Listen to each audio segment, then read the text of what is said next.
আজকে আপনার করে গ্রামের এমন কিছু চিত্র দেখাবেন নিয়ে এলাম যারা গ্রাম ছাইরা প্রবাসে থাকেন শহরে থাকেন চাইলে গ্রামের চিত্র দেখতে পান না যে গ্রামে এখন বর্তমানে কি চলে কি পরিস্থিতি কিরকম পরিবেশ গ্রামের মানুষজন কি করতেছে এলে চাইলে এগুলো আপনারা দেখতে পারবেন না। এর জন্য একমাত্র আজকের এই চিত্রগুলো আপনাদের সামনে তুলে নিয়ে এলাম।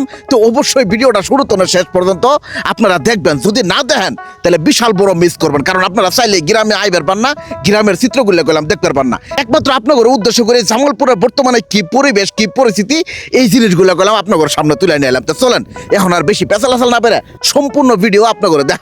আজকে আপনাদের দেখাবেন নিয়ে এলাম জামালপুর জেলার মেলান্দহ উপজেলার নাংলা ইউনিয়নের দেউলাবাড়ি বন্দরুহা গ্রাম সহ বেশ কিছু গ্রামের চিত্র। আসলে এবাহা গ্রামের মন মাতানো চিত্র আর ওদের হতে মায়ের মুহের আঞ্চলিক ভাষা হারায় যাওয়া সহ সরলাঙ্গুরে জামালপুরের আঞ্চলিক ভাষায় আজকের এই ভিডিওটা 100% আপনাদের মুন্ডা ঠান্ডা করে দিব। গ্রামগঞ্জে এখন চলতেছে হইলো মলন কাঠি যেটা আপনারা কোন সিজন করে। আসলে এই সময়টাতে কৃষক গুলো এতটাই ব্যস্ত থাকে যেটা আপনারা নিজের চোখে না দেখলে কখনো বুঝবেরই পাবেন না। আসলে আমাদের দেশের মধ্যে তারা একমাত্র মানুষ যারা নিজের জন্য না পুরো দেশের মানুষের জন্য অন্য তৈরি করে মেলা খুশি হয়। আসলে এলে মানুষের চোখ মুঞ্জা সেলুট দেওয়া দরকার আর তাগর জন্য কিছু হইলো এটা করার দরকার। যাই হোক গ্রামের চিত্র আর গ্রামের মাটির মানুষগুলোর দেহে এতটা যে বালা নাকতাছে যা আপনারা বুঝায় হারাপাব না। আপনারা যদি এলে সরাসরি দেখলেননি, সরাসরি যদি আইবার পাইলেননি তাহলে আপনারাও বুঝবার পাইলেননি। কথার তালে তালে গ্রামের চিত্রগুলো দেখান পড়ায় শেষ হয়ে গেল। আপনাদের এলে চিত্র দেহে কি বাহা নাকছে অবশ্যই এলা জানাবেন। ওদের হতে আপনারা যারা প্রবাসে থাকেন শহরে থাকেন গ্রাম সাইডে দূর দূরান্ত থাকেন চাইলে গ্রামের চিত্রগুলো আর দেখা সৌভাগ্য হয় না তারা। এবং যারা যারা আমার বাহা ভিডিও দেখতে চান আপনারা কইলাম এখনই আমার এই পেজটারে ফটোস করে ফলো দিয়ে হতেই থাকবার পান। ফলো যদি না দেন বাহা ভিডিও আর আপনাদের সামনে যাবো না,